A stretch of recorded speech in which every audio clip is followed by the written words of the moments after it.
At KINKYBAMBOU.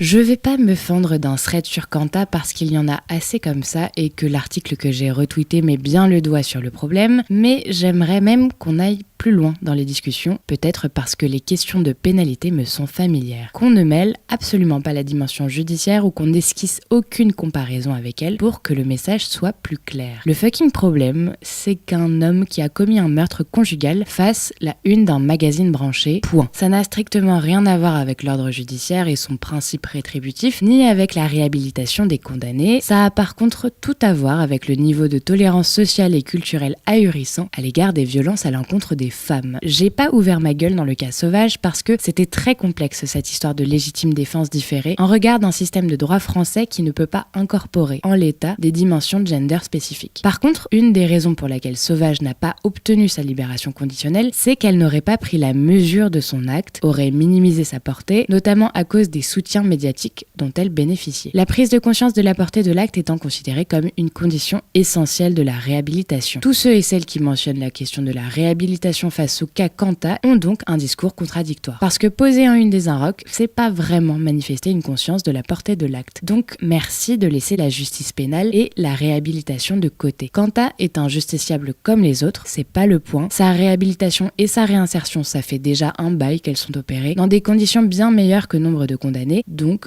c'est définitivement pas le point. Insister là-dessus, c'est aussi court-circuiter les arguments qui rendraient caduques les comparaisons avec des mecs comme Polanski. Parce que justement, c'est pas du point de vue de la pénalité que la comparaison est complètement opérante, mais bien sûr du point de vue de la tolérance sociale et culturelle à l'égard des violences envers les femmes. Je n'ai lu aucune féministe réclamer que Quanta soit privée d'entourage familial ou de possibilités professionnelles. De féministes solides, il y a bien des appels à la vengeance, mais je préfère les ignorer. Par contre, si on pouvait éviter de coller en une d'un magazine branché à grande diffusion ou comme président d'une cérémonie ciné des criminels, ce serait pas du luxe, c'est tout ce qu'on demande. Ce truc de la réhabilitation, ça me rappelle le drama de Maître Éolas avant la cérémonie des Césars qui, retournant sa veste, criait avec des trémolos dans la voix l'acharnement judiciaire. Il avait fallu lui rappeler qu'on n'avait pas réclamé l'extradition ou la mise en tôle immédiate de Polanski après coupage de couilles, juste d'éviter de le propulser une fois de plus en place de l'ultrastar. Donc ici l'argument de la réhabilitation en mode vous ne voulez pas que les condamnés soient réintégrés dans la société